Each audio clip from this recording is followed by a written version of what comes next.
Alors, je disais ce matin que pour arriver à maturité, il faut un enseignement solide, une doctrine solide, des faux enseignants que l'on fait taire, et un enseignement qui produit l'amour. De rappeler mon plan, pour pas que vous l'oubliez tout de suite. Mais pour arriver à la maturité, il faut aussi, j'ai envie de dire, faire ou vivre l'Église d'une façon simple. La façon dont l'Église fonctionne doit se conformer aux Écritures si nous voulons grandir en maturité. Longtemps, ça c'était toute mon enfance, ça fait longtemps maintenant, on a insisté sur la valeur du message, à savoir sur le contenu. Ce qui était vraiment très important, c'est ce qui était dit, et c'est bien comme ça. Mais dans ces dernières décennies, on a négligé le contenant. Et j'ai envie de nous rappeler ce soir que ce n'est pas nous qui définissons comment fonctionne l'Église, ni qui sont ses leaders, ni même le contenu de l'enseignement comme on l'a vu. C'est Dieu lui-même. Et en 1 Timothée 3, les versets 14 à 16, je vais vous les lire et je vais surtout parler de cela ce soir en faisant référence à plein d'autres passages. Mais en 1 Timothée 3, 14 à 16, Paul écrit « Je t'écris ces choses avec l'espérance d'aller bientôt vers toi, mais afin que tu saches, si je tarde, comment il faut se conduire dans la maison de Dieu, qui est l'église du Dieu vivant, la colonne et l'appui de la vérité, et sans contredit. Le mystère de la piété est grand, celui qui a été manifesté en chair, justifié par l'Esprit, vu les anges, prêché aux gentils, cru dans le monde, élevé dans la gloire. » Ce dont j'aimerais vous parler ce soir, c'est du comment. Je vous écris ces choses afin que vous sachiez comment il faut se conduire. Un peu tout comme vous, ces dernières semaines, j'ai passé beaucoup de temps à regarder les informations, car je suis très préoccupé et aussi intéressé par ce qui se passe au Moyen-Orient. Et c'est vrai que ce qui s'est passé en Israël le 7 octobre est absolument indescriptible, c'est horrible. Et maintenant, nous avons de nouveau la guerre dans cette région du monde. Et quand je vois ces horreurs, je prie que le Seigneur revienne et je prie, comme le psaume nous dit, pour la paix de Jérusalem. Mais récemment, nous avons aussi été horrifiés par ce qui se passe en Ukraine.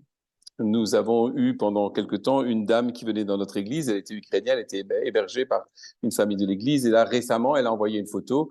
L'église qui était juste à côté d'elle a été bombardée, et le pasteur et 5 ou 6 personnes qui étaient dans une réunion là ont été tuées. Comme je le disais ce matin, ces jours-ci, nous sommes effarés aussi en apprenant que la liberté d'avortement vient de devenir un droit constitutionnel qui sera fêté, je crois, le 8 mars, journée de la femme. Et je disais ce matin, on ne sait pas encore exactement quel impact ce changement aura, comment le législateur et les juges vont utiliser ce texte, on ne sait pas, et on a des grandes inquiétudes sur la liberté de conscience des médecins et des infirmiers. Est-ce qu'on va nous interdire, bientôt à nous, de dire à quelqu'un de ne pas avorter? C'est déjà un peu le cas. Les mêmes discussions existent sur le genre, le mariage gay, vous connaissez toutes ces choses. Il y a eu en France une loi qui interdit maintenant ce qu'on appelle les thérapies de conversion. Et c'est vrai qu'on était contre certaines de ces thérapies qui utilisaient des images pour essayer de détourner les hommes homosexuels pour les faire aimer des femmes. Il y avait des choses terribles qui se passaient. Mais j'ai écouté un pasteur canadien qui nous disait que chez eux aussi, la thérapie de conversion a été interdite, mais il a dit pour nous, ça veut dire simplement que la conversion est interdite, parce que certains pasteurs ne peuvent plus encourager, si vous avez un jeune homme ou une jeune femme qui vient vous voir et que vous l'encouragez, vous dites tu peux pas vivre ce genre de vie, eh bien ceci est interdit. Donc le monde, je pourrais rajouter je voulais vous en donner quelques nouvelles plus récentes, le monde va mal, très mal, et ça devrait pas tellement nous surprendre, Paul dit en 2 Timothée 3, ce passage que beaucoup d'entre vous connaissent de 1 à 5, il dit « Sache que dans les derniers jours, il y aura des temps difficiles, car les hommes seront égoïstes, amis de l'argent, fanfarons, hautains, blasphémateurs, rebelles à leurs parents, ingrats, irréligieux, insensibles, déloyaux, calomniateurs, intempérants, cruels, ennemis des gens de bien, traîtres, emportés, enflés d'orgueil, aimant le plaisir plus que Dieu et ayant l'apparence de la piété, mais reniant ce qui en fait la force. Éloigne-toi de ces hommes-là. » Alors l'apôtre Paul, il a l'habitude de ces longues listes qui décrivent le péché ou qui décrivent la situation. Et je voudrais juste faire remarquer une chose, c'est que ce qui rend les temps difficiles, ce n'est pas la nébuleuse société. Ce n'est pas non plus le changement climatique, du moins d'après ce passage, mais c'est les hommes mauvais qui rendent les temps difficiles. Que le monde tourne mal et que tout aille mal, qu'il s'enfonce dans le péché, c'est quelque chose qui ne devrait absolument pas nous surprendre. Ce sont les conséquences du rejet de Dieu. Si on rejette le Créateur, tout est renversé. Allez voir Romains chapitre 1. Si on adore la créature à la place du Créateur, toutes ces valeurs sont renversées. Nous n'avons donc pas tellement à nous inquiéter du monde, j'ai envie de dire, parce que le monde va à sa destruction, nous le savons, mais nous devons être des témoins dans ce monde. C'est pourquoi le quoi de notre message est très important. Ce que j'ai dit ce matin, c'est très important, le contenu de notre message. Mais ici, je voudrais insister encore une fois sur le comment. Donc, encore une fois, que le monde aille mal, tout est normal. En revanche, là où il faut se poser des questions, c'est l'état des églises. Et là, je crois que nous avons un vrai problème. Au lieu de mûrir, puisque nous parlons de maturité d'église, certaines, c'est peut-être un peu terrible ce que je veux dire, mais certaines, à la place de mûrir, on a l'impression qu'elles pourrissent. Ce matin, nous avons parlé de l'enseignement solide. Et un enseignement solide devrait normalement produire des chrétiens solides. Et en conséquence, un enseignement non solide va créer des chrétiens pas très solides. Et des dérives, on en a partout. J'en ai cité quelques-uns ce matin. Je voudrais juste vous rappeler que Hillsong est en train d'envahir la France. Ils ont déjà commencé au Luxembourg, ils sont à Paris, ils sont en train d'envahir tout ce beau monde-là. Bethel Church aussi, ils sont de plus en plus intéressés par venir. J'ai déjà parlé des grands protagonistes de ces mouvements-là.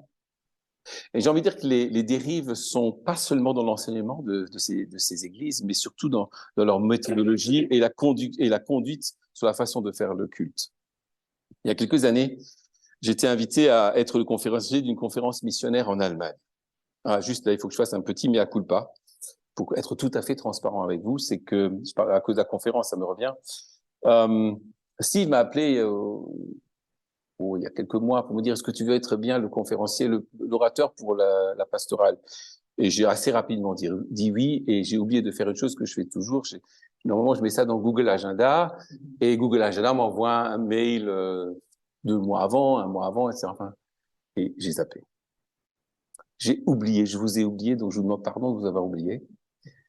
Et c'est Sephora, je crois, qui m'a réveillé, ou Baptiste, je ne sais pas. J'étais à l'Institut biblique en train de donner un cours, et à la pause, j'ouvre mon email, invitation pour l'ABF, orateur Joël Meyer. Et là, j'ai eu une angoisse. En fait, Steve et moi, on s'est vu entre-temps, on devait en parler, mais on a parlé de plein d'autres choses, et on n'a plus parlé du tout de la pastorale.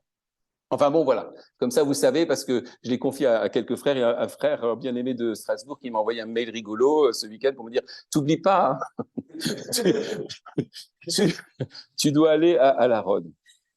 Mais en fait, j'étais donc invité à cette conférence à Coblence. Et dans cette même conférence, était aussi invité un couple qui était venu pour conseiller les jeunes missionnaires pour toutes sortes de questions familiales, conjugales, etc. qu'ils pouvaient avoir. Et je pensais à la présentation tout à l'heure de Baptiste. L'idée était excellente. Il y avait donc une conférence missionnaire et il y avait un couple qui était là pour aider ces jeunes couples pour toutes les questions qu'ils pouvaient avoir. Et je trouvais l'idée vraiment très intéressante parce que les missionnaires et les pasteurs ont en général les mêmes problèmes que tous les autres couples, n'est-ce pas? Mais qu'on prenne du temps et qu'il y avait quelqu'un là pour eux, pour s'en occuper. Enfin, tous les cas, avec ce couple, je me suis retrouvé à table avec eux à un petit déjeuner et on discute et on parle de musique. Ils me disent, nous, on n'aime pas trop la musique moderne. Bon, ils prêchaient un convaincu. Ils me disent, mais on va quand même dans une église où la musique, me disait-il, je l'ai noté là, était insupportable. Insupportable. Alors, je dis, mais qu'est-ce que ça veut dire insupportable? Ils disaient, mais très mondaine, très fort, très rock'n'roll. Mais ils y allaient quand même.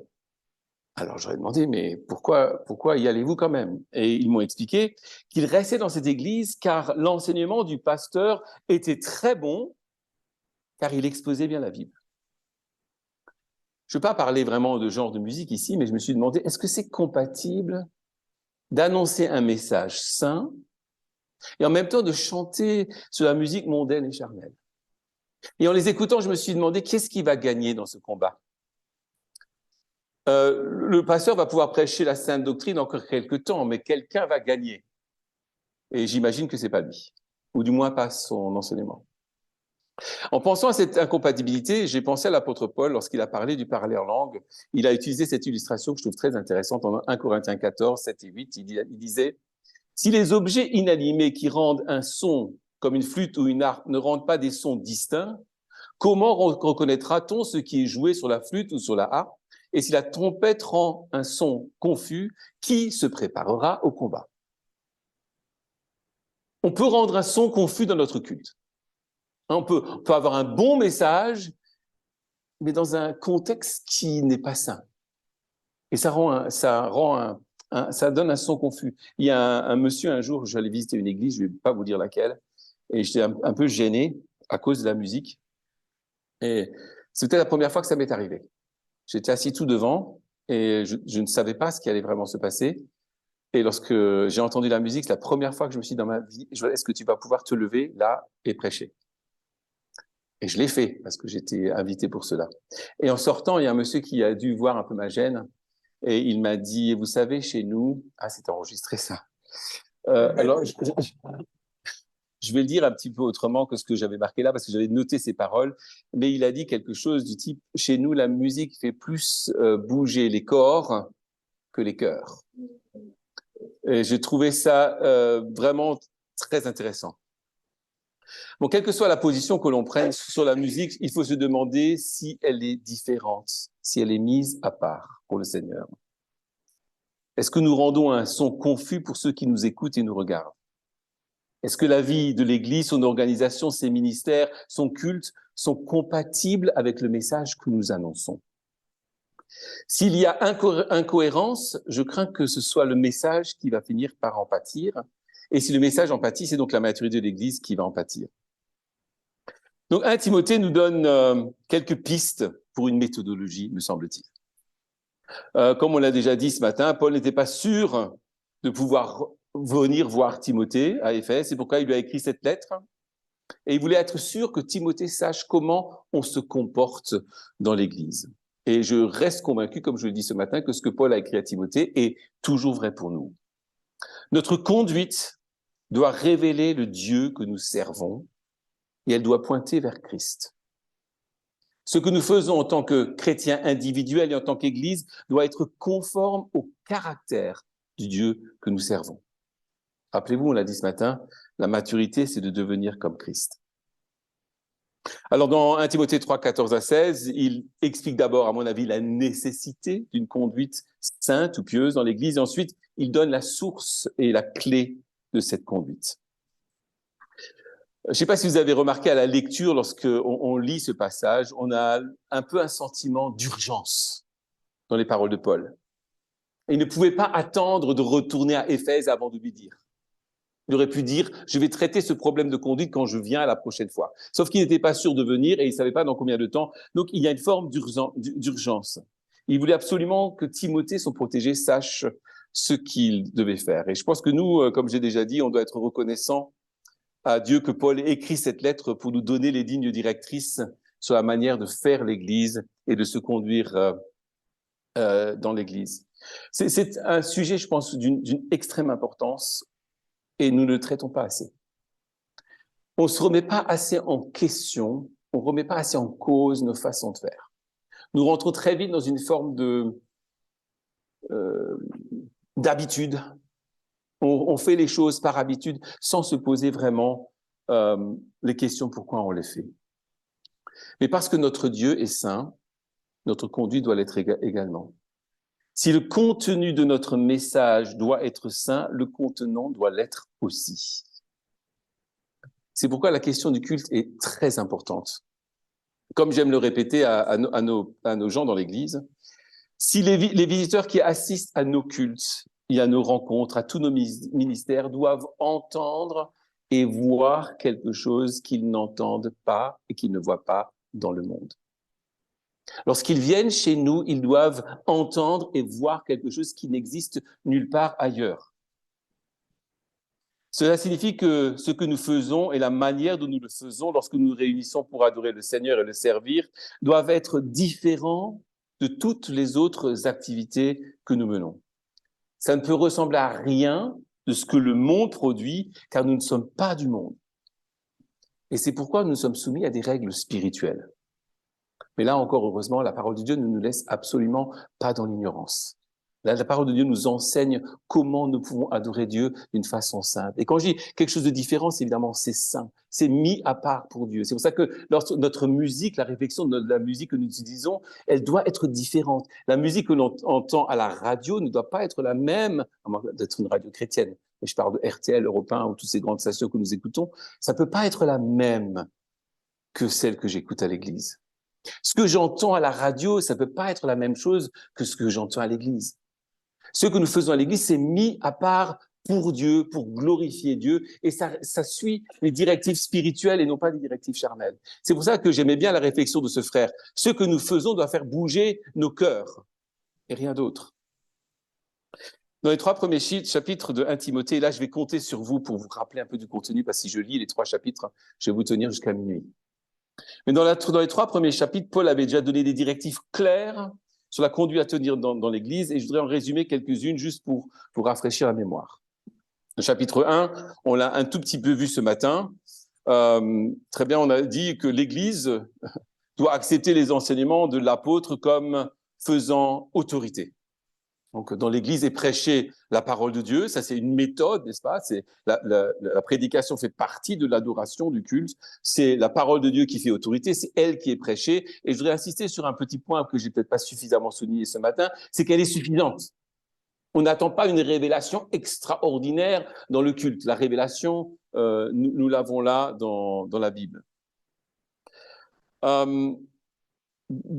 Toujours sur les méthodes, on l'a expliqué un peu ce matin, il faut faire taire les faux docteurs. Un faux enseignement ne va pas produire une conduite sainte. Il produira soit du légalisme d'un côté, soit du laxisme de l'autre. Il est donc nécessaire, comme on l'a dit, de faire taire les faux enseignants. Et toujours dans le chapitre 1, Paul prend le temps de donner son témoignage pour insister que c'est l'évangile de Jésus-Christ qui doit être prêché dans l'Église. Ça, c'est les méthodes vraiment toutes simples du chapitre 1. Le chapitre 2, pour les méthodes, nous parle de la prière, des hommes et des femmes. Et j'aimerais bien que, si vous relisez la prochaine fois le chapitre 2 pour vous, que vous pensiez au chapitre 2 un peu comme j'y ai pensé, juste pour vous transmettre un peu mon idée. Je vois dans le chapitre 2 une photographie de l'Église. Si on avait pu faire une photo d'un culte à Éphèse, je pense on verrait ce qui nous est décrit là. Et je pense que c'est la photographie d'une église mûre, puisque nous parlons de maturité. Alors, qu'est-ce qu'on voit sur cette photo? On voit un peuple en prière. Je veux donc qu'on prie pour tous les hommes, rappelez-vous. On voit un peuple en prière. Ça, c'est la façon d'adorer Dieu, c'est d'être un peuple en prière. L'église est faite de gens qui prient, des requêtes, des prières, des intercessions, des actions de grâce.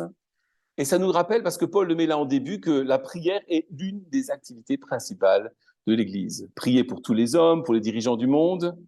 L'Église rassemblée, ici, j'ai envie de dire, dans le chapitre 3, ne fait pas de politique. Par contre, elle prie pour les gouvernants et elle a accès au trône de la grâce. La deuxième chose qu'on verrait sur la photo, ce sont des hommes qui lèvent des mains pures. C'est pour ça que j'aime bien cette idée.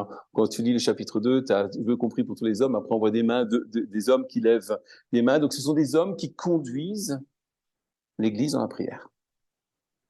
On va parler des femmes tout à l'heure, mais ce qu'on voit sur la photo debout avec des mains levées, ce sont les hommes. S'ils ont les mains levées, on les voit bien sur la photo, n'est-ce pas? Donc, tout à l'heure, on était tous debout, mais si on était tous assis et quelques-uns debout, on nous verrait bien. L'activité de la prière est primordiale et elle est conduite par des hommes, nous est-il dit ici, dont la conscience est purifiée et qui sont soumis à Dieu. C'est ça, les mains pures qu'ils lèvent. Ils ne sont pas en colère, ils ne sont pas des contestataires, ce ne sont pas des manifestants, mais les hommes de Dieu qui prient. Et si nous voulons des églises mûres, je l'ai dit un peu ce matin déjà, il nous faut passer du temps avec nos hommes pour les aider à prendre leurs responsabilités. Tous les hommes ne vont pas être des enseignants, tous les hommes ne vont pas être des diacres, mais tous les hommes peuvent prier. Et tous les hommes peuvent avoir des mains pures devant le Seigneur. Donc on a un peuple en prière, on a des hommes qui lèvent des mains, et on a des femmes habillées modestement et avec pudeur. La mode du Seigneur, puisqu'il a une mode, c'est la modestie et la pudeur. C'est intéressant que la Bible donne une indication aussi précise. Ce qu'on voit dans l'Église, ce n'est pas un défilé de mode, mais des femmes pieuses connues pour leurs bonnes œuvres. Et clairement, sur la photo, on voit des femmes qui ne cherchent pas à prendre autorité sur les hommes ni à les enseigner, mais ce qu'on voit, c'est des femmes qui ont la responsabilité d'élever la prochaine génération d'hommes et de femmes de Dieu. J'aime bien insister sur ce passage parce que souvent, même chez nous les chrétiens, on fait une différence entre l'homme et la femme. On dit qu'ils sont égaux, mais dans le fond, on pense quand même que l'homme, il est un peu plus... Et l'homme, il a une responsabilité très différente de ce passage, n'est-ce pas, que la femme, l'homme est responsable d'enseigner, la femme est responsable de s'occuper des enfants. Et sans la femme, il n'y a pas d'enfants. Et dans ce monde de fou dans lequel on vit, on essaie de nous faire croire que tout ça est interchangeable, mais jusqu'à nouvel ordre, un homme ne peut pas accoucher d'un enfant. Et ça, c'est un privilège merveilleux et c'est un avantage, une gloire extraordinaire que seules les femmes ont. Et comme je le dis ici, parce que je pense que c'est le sens du passage, elles ont cette responsabilité d'élever leurs enfants. Sans elles, sans leurs éducations, on n'aura pas les hommes de Dieu ni les femmes de Dieu de demain.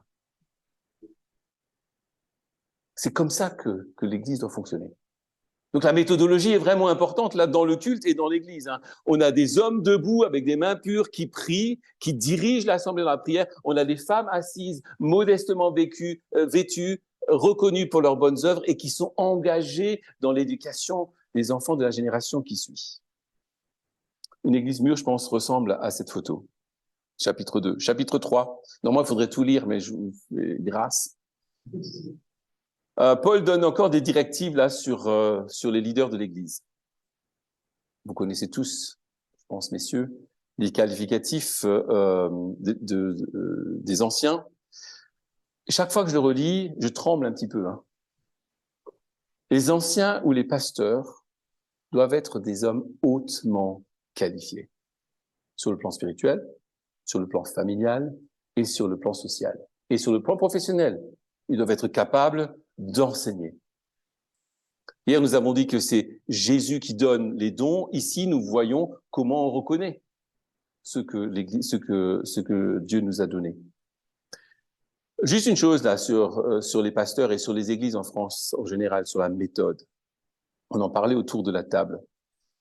Je suis convaincu que la Bible nous enseigne que l'enseignant, celui qui est doué pour enseigner, doit toucher un salaire. Il doit être mis à part pour enseigner. Et c'est une chose que je déplore beaucoup en France, ceux qui m'invitent, ils sont tous obligés de l'entendre, donc vous aussi, vous devrez l'entendre. Je déplore qu'en France, lorsqu'on parle aux gens et qu'on leur parle de la parole de Dieu, ils disent « c'est formidable ». La parole de Dieu, la Bible, c'est la parole de Dieu. J'aime cette parole. Et je leur dis comme vous ce matin, pour grandir, il faut qu'on soit nourri de cette parole de Dieu. Amen, formidable. Mais si ça doit arriver, que nos églises soient nourries, eh bien, il va falloir qu'on commence à investir dans les hommes. Il va falloir qu'on décide de dépenser de l'argent pour en envoyer un pour qu'il se forme. Et quand il revient, on va le mettre à part pour qu'il puisse enseigner. Il ne va pas y avoir de croissance, il ne va pas y avoir de maturité si nous n'appliquons pas cette méthode qui n'est pas toujours facile, mais qui doit être notre objectif. Comme toutes les autres qualifications qui sont là, on n'y est pas toujours à 100%, mais on veut tendre vers cela. Il n'y a pas de nourriture sans que quelqu'un la prépare. Il n'y a pas de repas sans que quelqu'un la prépare. Et comme je le disais ce matin, McDo, c'est bien pour les anniversaires ou pour le dimanche après-midi, manger une glace. Mais se nourrir du McDo tous les jours, ça ne va pas le faire. Et pour que le pasteur ait le temps de faire autre chose que du McDo, il faut qu'il ait le temps d'aller au match, faire les courses et de faire ça, etc. Ça prend du temps. Ça prend du temps, c'est un temps précieux qui doit mettre à part. Et si on veut donner de la qualité, une nourriture de qualité, il faut prendre du temps pour étudier. Et c'est la responsabilité de nos églises. Et ce que je trouve formidable, j'aime pas tellement vieillir parce que j'ai des petits bobos ici ou là et que j'ai des trucs qui vont pas très bien. Mais ce que je trouve formidable, c'est qu'on est assez vieux, comme je le deviens là. On n'a plus besoin d'inviter quelqu'un d'autre pour parler d'argent dans nos églises. On peut le faire nous-mêmes maintenant. Mais il y a vraiment, ça c'est la méthode de Dieu. N'est-ce pas?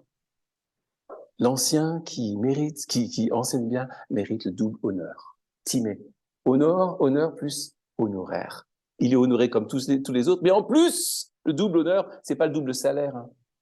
Juste pour la petite histoire.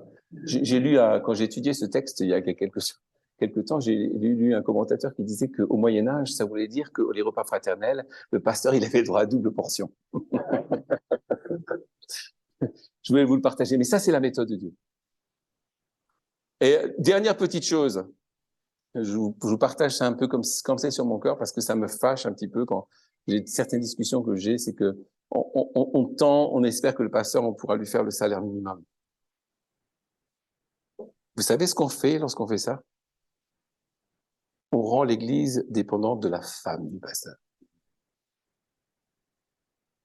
Et ça, c'est parfaitement injuste. Parce que la madame, elle doit aller travailler plutôt que de s'occuper de ses enfants, parce que monsieur gagne 1500 ou je sais pas ce que c'est, 1600 euros. Si on les a, c'est déjà pas mal. Donc, il faut mettre la barre un tout petit peu plus haute. Comme je dis, on n'y arrive pas forcément, mais elle doit être là. Et ça doit être enseigné à nos gens. Donc les anciens, au chapitre 3, les diacres aussi. Les diacres doivent être également des hommes hautement qualifiés sur le plan spirituel, familial et social. On ne choisit pas des hommes juste parce qu'il y a un trou. Hein, comme on aime bien le faire, il y a un besoin. La méthode de Dieu, c'est pas ça. La méthode de Dieu, c'est de chercher des hommes qualifiés. J'ai lu un livre récemment qui disait plutôt pas d'anciens que les mauvais anciens. Vous êtes tous d'accord avec moi pour tous qui avaient déjà des anciens.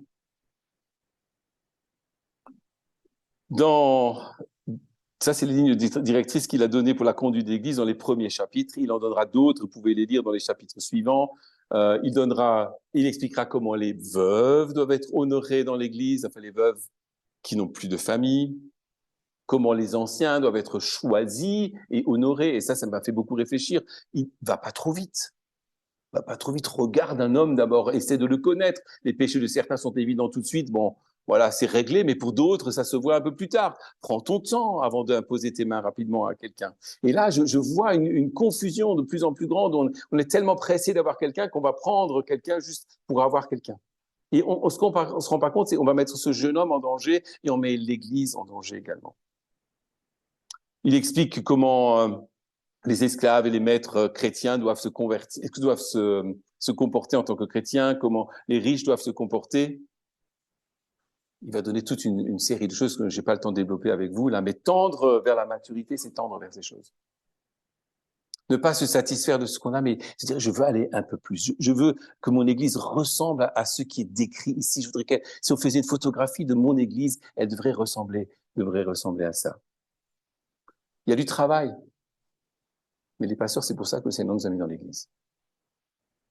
Le Seigneur nous a mis dans l'Église pour qu'on applique ces choses, sans peur et sans crainte, et qu'on les dise, qu'on soit honnête et qu'on les dise. Moi, je trouve c'est évident quand on lit un Timothée que la conduite des chrétiens dans la vie et dans l'Église, c'était pour lui une préoccupation majeure, absolument majeure. Aujourd'hui, on est très relax sur comment choisir les gens, relax sur comment s'habiller, relax sur qui va parler, comment on va faire. Juste une petite anecdote, il y a quelques temps, c'était un été, il faisait très chaud. Et deux pères de famille qui sont aussi responsables dans l'église sont venus en shorts un dimanche matin. Bon, il faut pas beaucoup plus pour énerver le pasteur. Et je savais pas trop comment adresser la situation sans faire de scandale. Et je voulais quand même être maître de moi. Et donc, vers la fin du culte, on s'approche et je vais voir les gars et leur dis, vous avez des belles jambes. Bon, ils me connaissent assez pour avoir compris tout de suite, tout de suite que je pensais pas du tout à leurs jambes. Et il y en a un qui m'a dit, mais ça pose un problème. Et je dis, est-ce que tu voudrais que tous les hommes de l'église viennent en short? Ah ben non! Ah ben toi, tu es un leader de l'église, tu viens en short, tu veux pas que tout le monde vienne en short. C'est des petites choses. Et à d'autres hommes, je n'aurais rien dit du tout. Mais à un leader, je le dirais. Je crois que Paul, il voulait vraiment que dans l'église, on se comporte d'une façon sainte et pieuse. Et la raison pour laquelle il voulait ça, c'est parce que l'Église n'est pas une institution comme les autres. Il ne s'agit pas d'une institution créée par l'homme, c'est une institution divine. C'est Jésus qui bâtit son Église. C'est lui-même qui l'a construit. Et Paul nous explique ici, dans notre petit passage, que notre conduite dans l'Église doit être sainte et pieuse en raison de l'identité de l'Église et en raison de son rôle. Selon Paul, ici, l'Église est la maison de Dieu. Le sens, c'est probablement que l'Église est le lieu où Dieu habite. C'est assez intéressant d'y penser. C'est vrai que Dieu est omniprésent et que rien ne peut donc échapper à sa présence. Mais même à l'époque de l'Ancien Testament, rappelez-vous, on l'a appelé le temple la maison de Dieu. C'était un lieu où il y avait des bénédictions spéciales, où les gens pouvaient venir apporter leurs sacrifices et adorer Dieu. Alors évidemment, l'Église n'est pas un bâtiment, mais l'assemblée des chrétiens, d'après Paul ici, est la maison de Dieu. Donc c'est une extraordinaire bénédiction lorsque nous nous retrouvons tous ensemble. D'ailleurs, le psaume le dit, c'est une bénédiction j'ai en anglais dans la tête, qu'il est doué pour des frères de demeurer ensemble. La maison a aussi le sens d'une famille. Donc si c'est la maison de Dieu, ça veut dire que le maître de la maison, c'est Dieu. S'il est le père de la maison, c'est lui qui va fixer les règles sur la façon dont les membres de la maison doivent se comporter. Et je trouve c'est formidable que nous fassions partie de la maison de Dieu. Donc les directives ne sont pas à prendre à la légère. Nous, quand nous avons des directives à la maison, je pense à Sephora aujourd'hui, toi tu vas balayer, toi tu vas ranger, toi tu vas, je sais pas, toutes ces choses à faire. Mais chez nous c'était comme ça aussi. Il y avait à un moment donné une liste de qui devait mettre la table, qui devait ranger, qui devait aider maman à faire je sais pas quoi. On s'attendait à ce que les directives soient mises en place et il n'y avait pas de discussion possible. C'était nous les patrons de la maison. Là c'était la même chose. C'est la même chose. L'Église, la maison de Dieu. Celui qui donne les directives de comment ça fonctionne, c'est Dieu lui-même et il nous dit dans la parole comment faire. On ne pourrait pas être léger là. Et ce n'est pas une option. Peut-être que tu peux faire comme ça, peut-être que tu peux faire autrement. Les directives sont très claires. Mais Paul va plus loin encore. Il dit que l'Église est l'Église du Dieu vivant. C'est-à-dire que l'Église appartient au Dieu vivant. C'est l'Église du Dieu vivant, elle lui appartient. En Acte 20, qui nous a été lu tout à l'heure par quelqu'un, Paul dit aux anciens d'Éphèse qu'ils étaient évêques pour faire paître l'Église de Dieu qu'il s'est acquise par son propre sang. Vous vous rendez compte, nous les pasteurs, il nous est dit ici que nous sommes évêques pour faire paître l'Église du Dieu vivant. Ça devrait nous faire trembler. L'expression le Dieu vivant était déjà présente dans l'Ancien Testament. Et en Josué 3,10, par exemple, j'ai beaucoup aimé ce texte, Josué dit « À ceci vous reconnaîtrez que le Dieu vivant est au milieu de vous et qu'il dépossédera de vous le Cananéen, le Héthien, le Hivien, le Phérézien, le Girgasien, l'Amoréen et le Jébusien. » Le Dieu vivant était au milieu d'Israël lorsqu'il a traversé le Jourdain sur la terre ferme et qu'il a combattu ses ennemis pour prendre possession de la terre promise. Et nous appartenons à ce même Dieu vivant et l'Église lui appartient en retour. Lorsque Paul a écrit cette lettre à Timothée, on a dit tout à l'heure que Timothée était à Éphèse. Et à Éphèse, les gens adoraient des idoles mortes qui ne pouvaient rien faire pour eux. Mais l'église d'Éphèse appartenait au Dieu vivant et il en va de même pour nous. Parce que Dieu est vivant, il nous a donné une vie nouvelle, il a fait de nous de nouvelles créatures. Parce qu'il est vivant, il sauve encore aujourd'hui. Et parce qu'il est vivant, nous n'avons rien à craindre. Parce qu'il est vivant, nous pouvons appliquer ses directives. Parce que c'est lui qui est vivant au milieu de nous. Paul insiste donc ici sur la nécessité d'une conduite sainte et pieuse dans l'Église en raison de l'identité de l'Église, à savoir la maison de Dieu et l'Église du Dieu vivant, mais aussi en raison du rôle et de la mission de l'Église. Il a écrit ici que l'Église était la colonne et l'appui de la vérité. La façon dont nous nous comportons dans l'Église révèle la vérité de Dieu. L'Église est comme une vitrine pour la vérité de Dieu. Donc la façon dont nous pratiquons l'Église doit honorer Dieu et doit être un témoignage pour la vérité dans le monde. Avec tout ce qui se passe dans le monde, on se demande des fois à qui on peut faire confiance. Si vous écoutez les informations sur Israël, par exemple, suivant que vous écoutiez une radio de droite ou de gauche, vous n'entendrez pas le même discours. J'écoute une radio israélienne. Alors là, si vous voulez entendre du pro-Israël, allez-y. C'est très difficile d'avoir une information vraie. Mais dans l'Église, c'est la vérité qui doit régner. L'Église, c'est la colonne et l'appui de la vérité. À Éphèse, se trouvait ce temple magnifique de la déesse Artémis. Et j'ai appris là que Artémis, le temple avait 127 piliers, tous en marbre. Et chacun de ces 127 piliers, tu as lu ça il n'y a pas longtemps, Andrew, quand tu as préparé aussi, et chacun de ces 127 piliers était offert par un roi. Tu as vu ça? Un roi avait offert. Et la fonction des piliers, des colonnes, c'était de soutenir l'immense structure du toit. Donc, l'image de colonne et l'appui de la vérité dans les Éphésiens, c'est quelque chose de vraiment très, très parlant. Et si les colonnes s'effondraient, tout le bâtiment allait s'effondrer. Et aujourd'hui, il ne reste qu'une seule colonne, malheureusement. Et même cette colonne n'a pas été retrouvée intacte. Elle a été fabriquée à partir de divers débris épars qu'ils ont trouvés sur le site. L'Église ne sera pas détruite. On est bien d'accord, puisque même les portes du séjour des morts ne prévaudront pas contre elle. L'Église est comme une fondation pour la vérité. La façon dont les chrétiens vivent, la façon dont ils adorent, la façon dont ils interagissent les uns avec les autres doit être conforme à la parole de Dieu et son caractère.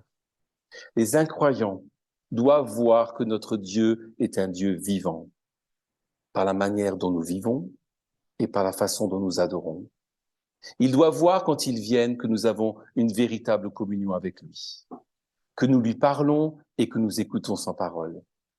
Dans le chaos actuel concernant les sexes et leur rôle, les incroyants doivent voir dans nos vies et dans notre Église la glorieuse vérité sur les rôles complémentaires des hommes et des femmes. Ils doivent voir des couples aimants, une saine autorité, une soumission volontaire. Ils doivent voir que Dieu est amour et qu'il est saint. Ils devraient entendre parler, lorsqu'ils viennent de chez nous, de la beauté de la création de Dieu. Ils doivent entendre la vérité sur le péché et le jugement de Dieu. Ils doivent entendre le glorieux évangile de Jésus-Christ prêché avec clarté. Ils doivent voir comment la vérité de Dieu change les gens. Ils doivent entendre les témoignages de personnes qui se sont détournées de leurs péchés et ont fait confiance au Christ. Ils devraient entendre et voir notre espoir éternel dans des temps comme ceux-ci. Ils devraient voir à quoi ressemble une famille selon la parole de Dieu. Ils devraient voir à quel point il est merveilleux que les gens se pardonnent les uns aux autres. Ils devraient voir comment les personnes âgées sont respectées et comme les plus jeunes entendent et apprennent la vérité. Parce que nous sommes la colonne et l'appui de la vérité, lorsque le monde nous voit, il doit voir ce que Dieu attend des hommes et des femmes. Aucune autre institution dans le monde n'est appelée la colonne et l'appui de la vérité. Je crois que Paul nous disait que nous devons avoir une conduite sainte dans l'Église afin de ne pas empêcher les non-croyants de voir et d'entendre la vérité. Nous avons un rôle primordial pour notre société. Parce que la société ne connaît pas la vérité. Le monde ne connaît pas la vérité, mais l'Église est la colonne et l'appui de la vérité. Donc lorsque les gens nous regardent, ils doivent voir et entendre ce que c'est la vérité. Qu'est-ce que c'est un homme? Je devrais le voir dans l'Église. Un homme qui se tient les mains pures vers le ciel, qui connaît le Seigneur Jésus, qui a une conscience pure, qui a confiance en lui. Qu'est-ce que je vois dans l'Église? Pas des gens qui discutent de la politique à tout bout de champ, mais des gens qui intercèdent pour les autorités parce qu'ils savent qu'ils ont accès au trône de la grâce où règne le souverain qui est plus grand que tous les rois de la terre. Qu'est-ce que je vois? Des femmes heureuses de s'occuper de leurs enfants. Qu'est-ce que je vois? Des dirigeants qualifiés qui enseignent la parole de Dieu. Qu'est-ce que je vois? Des diacres qui sont heureux de servir. Qu'est-ce que j'entends? Une musique différente. Qu'est-ce que je vois? Une affection fraternelle que je ne vois nulle part ailleurs. Si nous voulons des églises mûres, et je crois que c'est notre objectif à tous, n'est-ce pas? Il va falloir mettre ces directives en pratique. Elles sont simples. 3 petits chapitres de 1 Timothée à appliquer. Mais Paul ne s'arrête pas là. Il explique pourquoi nous pouvons avoir une conduite sainte. Quelle est la clé? Et la clé, je pense, c'est la fin du passage que nous avons lu, c'est au verset 16. Et sans contredit, le mystère de la piété est grand. Celui qui a été manifesté en chair, justifié par l'Esprit, vu des anges, prêché aux gentils, cru dans le monde, élevé dans la gloire. La source de notre conduite sainte se trouve en Christ. Nous ne pouvons pas vivre une vie sainte par nos propres forces. C'est absolument pas possible. Nous ne pouvons pas être la colonne et l'appui de la vérité par nos propres forces. Nous avons besoin du Christ d'abord pour nous sauver, mais aussi pour nous fortifier et pour nous guider. Tous les croyants, d'après Paul, et sans contredit, tous les croyants étaient d'accord avec cette confession commune. Tous les croyants sont d'accord pour que sans Jésus, ils ne connaîtraient pas Dieu, ils ne feraient pas partie de l'Église, ils ne pourraient pas plaire à Dieu et ils ne pourraient pas être pieux. Je ne vais pas aller sur tout le détail de ce passage, mais juste vous rappeler que si nous voulons être saints, nous allons devoir, comme j'ai dit ce matin, ressembler au Seigneur Jésus. Il s'est humilié, il est venu, il a été justifié, il est remonté au ciel et nous allons suivre le même parcours, n'est-ce pas? D'abord on descend avant de remonter. Si nous voulons avoir une méthodologie sainte, on applique ces directives et on s'appuie sur le Seigneur Jésus. Je vous l'ai déjà dit ce matin, mais celui qui nous envoie, c'est le Christ lui-même. Toute autorité lui a été donnée. Ce que nous disons là, c'est facile à nous de le partager ici, n'est-ce pas? Quand on parle du rôle des hommes et des femmes, et je ne suis pas allé vraiment dans le détail pour une question de temps. Nous, on est d'accord avec ces choses. Mais de les annoncer aujourd'hui dans l'Église, c'est déjà beaucoup plus compliqué. C'est déjà beaucoup plus compliqué. Mais nous pouvons le faire parce que nous appuyons sur ce Seigneur qui nous a tout donné, qui est avec nous tous les jours. Et c'est lui qui va être glorifié. Et je pense que lorsque nous appliquons ces directives, c'est lui qui est vu. Lorsqu'on parlait tout à l'heure d'entendre et de voir la vérité, si nous faisons ces choses, c'est Jésus qui est glorifié. Et si Jésus est glorifié, l'Église va mûrir.